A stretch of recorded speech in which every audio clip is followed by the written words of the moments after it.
Hey, we are back in language arts class. Guys, look, today we are finally in France. Remember, France is a country in Europe, and last time we were in language arts class, we read chapters 1 and 2 in the book called Abroad. And today we're going to be reading chapters 3 and chapters 4. I'm so excited. I can't wait to see what they're going to do their first morning in France. Now, look at this picture here. What is happening here? Not as much going on as the last time, right? But we still got some things going and happening here. Looks like some people are carrying some baskets of some stuff. Let's find out. And today we are also going to be talking about, the long E sound. And we're going to do this worksheet right here. And then we're going to do this worksheet. Now look at tree.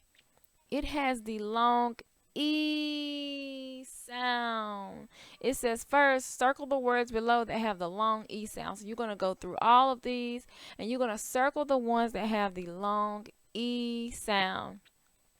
And then you're going to write them on the blanks under the matching pictures. And then look, it says, so Jolly Robin thanked him. You're going to copy that sentence. And you want to make sure you copy it just like them. So if they have the letter capital, you need to have it capital. If they have it from top to bottom, you need to have it from top to bottom. If they have it from the middle down, then you need to have your letter from the middle down. It's the same thing. Copy it exactly the right way. And you're also going to do this worksheet. You're actually going to do this one first. It says circle the long E words in the box below and then find and circle them in the picture. Let's look at C. C. Does it have the long E sound in C? Yes, it does. C. So you would come down and you would circle the C. And the C is really big, right? So you can just circle any part of the C. This is the C, the water, the C. Awesome, awesome. So just find and circle them in your picture, right? It says one.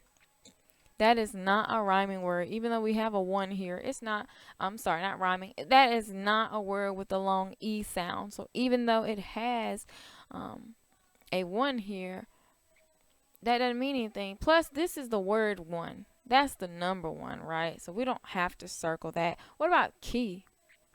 It has the long E sound, and I see a key right there. So I would circle that. Awesome, awesome. So those are the two sheets that you're going to do after you watch both videos. You're going to go get your language arts book, and you're going to complete lesson 3. And you're going to complete lesson 4. But not right now. Right now, you don't have to get up. You do not have to go get your language arts books. We're just going to get straight into the poem chapter 3. This chapter is about the first morning in France. Here they see a pretty sight, sunny sky and landscape bright. Fishing boats come up and down with their sails all red and brown. Some to land are drawing near, over the water still and clear, full of fish as they can be, caught last night in open sea. On the pavement down below, fishwives hurry to and fro, calling out their fish to sell. What a noisy lot, says Nell. What a clap, clap, clap they make, with their shoes each step they take. Wooden shoes, I do declare, and oh, what funny caps they wear. After breakfast, all went out to view the streets and walk about the ancient city walls so strong, where waved the English flag for long. Toy shops, too, they want to see, spread with toys so temptingly. Dolls of every kind were there, with eyes that shut and real hair. And in a brightly colored row, doll fisher folk like these below. Prices marked as if to say, come and buy us, quick, today. One for Mabel, one for Rose, two for Bertie, I suppose. Father bought Then all once more set off traveling as before. So it sounds like they had a pretty awesome time in France, guys. It looks like they went shopping. They went to the toy store. It looks like it was a sunny sky and it was bright. It was very pretty outside, is what it's saying here. And the fishing boats were moving up and down. They were sailing across the sea, and they were red and they were brown.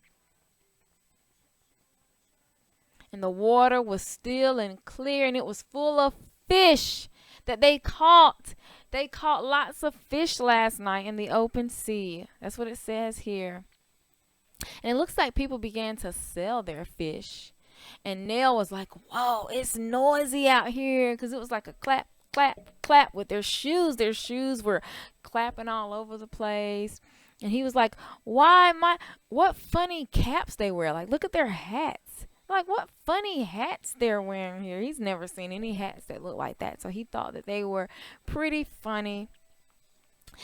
And after breakfast, they all went out to explore the city. They were so happy to take a look around France. And they saw the flag, is what it says down here.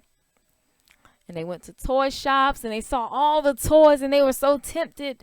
They wanted their father to buy them a bunch of toys. They saw dolls, and these dolls were so cool because they could like open and close their eyes, and they had real hair on the dolls. I bet Giselle would like that. Like, that's so awesome, right?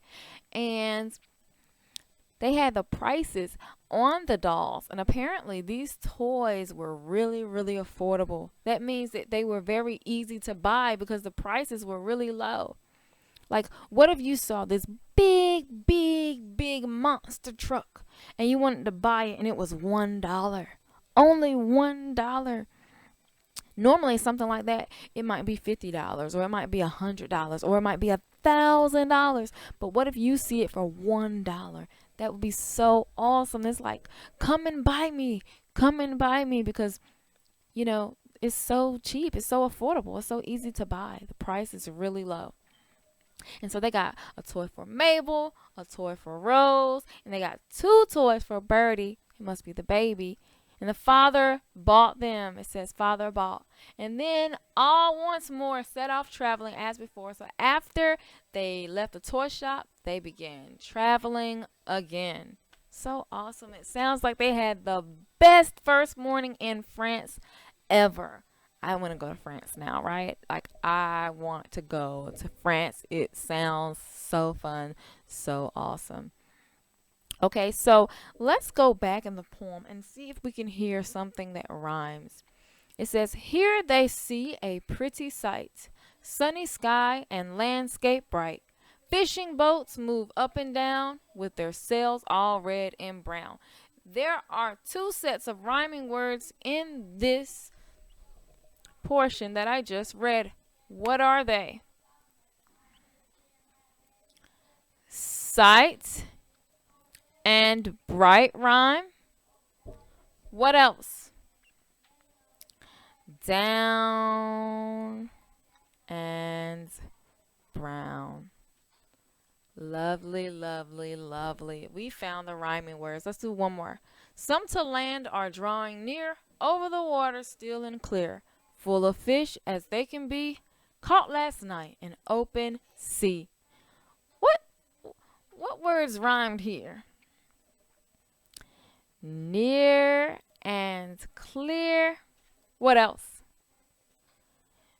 B and C.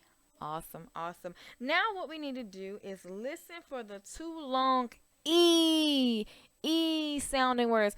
Was it near and clear, or was it B and C? Which of those rhyming sets had the long E sound? It was B and C. Wonderful, wonderful. So awesome. So awesome. Like, so cool that you just like knew the answer. Let's do another one. Toy shops too they went to see, spread with toys so temptingly. Dolls of every kind were there, with eyes that shut and real hair. Which one of these rhyming words? We have there and hair, and we have see and temptingly.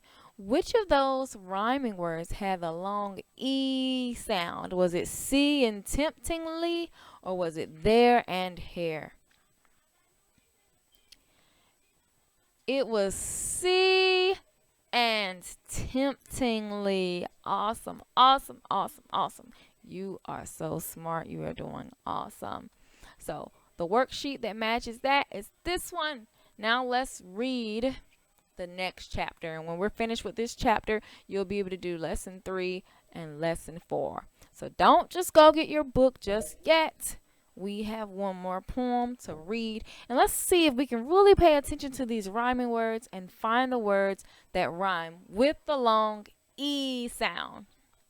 So this is Still and Abroad, and we are now in chapter 4. And look at what we have here.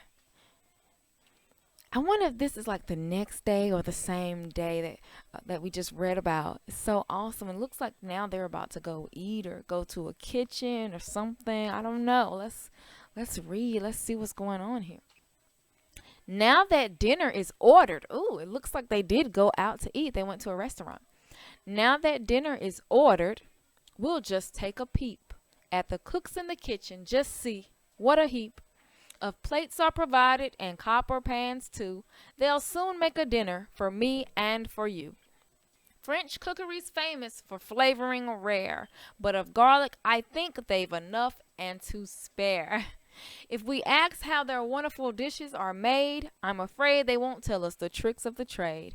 Do they make them, I wonder, of frogs and of snail, or are these, after all, only travelers' tales?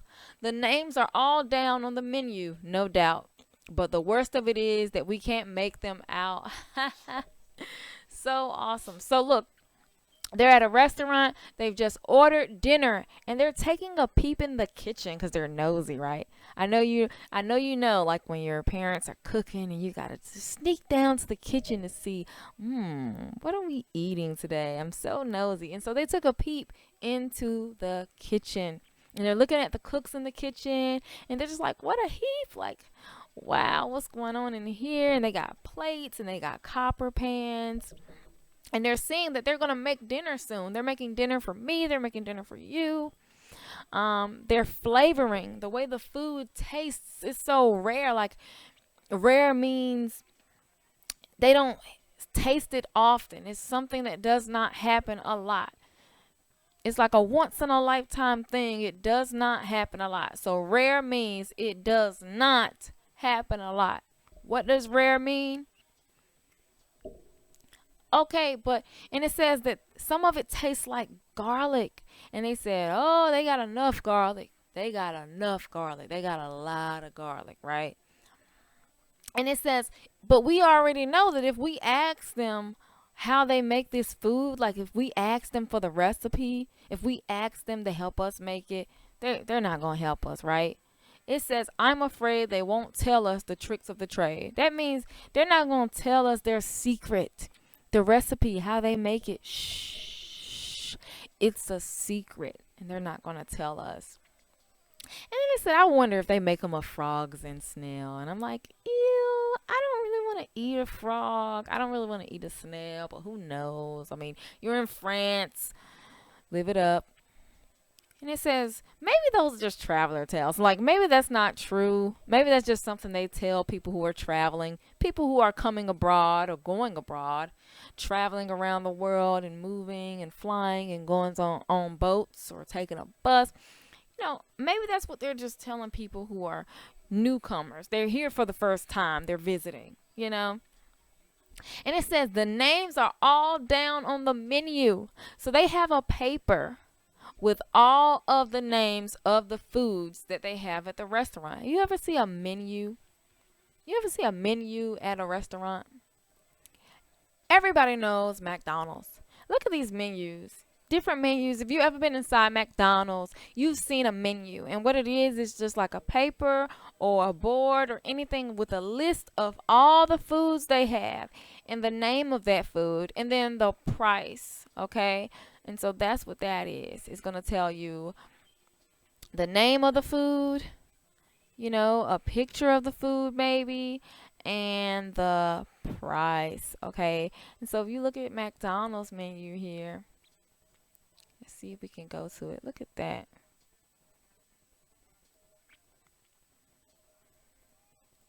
Look at that menu. It's kind of small, right? Let's see if we can find a bigger one.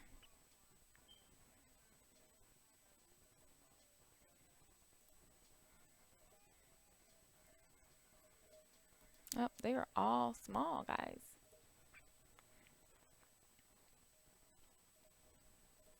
There we go. It's a little bigger. And as you can see, it has the names here. Um, it says Angus third pounders, and they got $1 menu and 2 for $3, and you see some fries here, and that's pretty much what a menu looks like, guys. It looks something like that. And they looked at the menu, but the bad thing is they can't speak French. They're in France. They are in another country, and they're in another continent because they're in Europe. They cannot speak the language in France. They don't know it. And so can they read the menu? Nope. They have a menu, and they have all of the names and prices, but they don't know how to read it because they can't speak French. They can only speak English. And so it's kind of funny because you have a menu, but you cannot even read it, right? So silly. Okay, so let's go back and find these words that rhyme with the long E sound. And I think we only really read one when it comes to the end. Let's look at it. Let's look at this first stanza. You tell me, what do you think? Can you find the 2 rhyming words that have the long E sound without me reading it? What do you think? I can tell you. It says, now that dinner is ordered, we'll just take a peep at the cooks in the kitchen. Just see what a heap. So the 2 rhyming words with the long E sound are peep and heap. Peep, heap. So cool, right? That was so easy. So easy. You guys are totally amazing. I mean, you're just so smart. The way you just yell out all these answers is just amazing. Give yourselves a pat on the back. And now in a few minutes after you go to the next slide, now you can go and get your language arts book and complete these pages. Just go to the next slide first in case there's more instructions. You don't know. You got to wait. You got to read your instructions, right? Anyway, you guys were so awesome. You rock. Guys, amazing. Let's jam it out.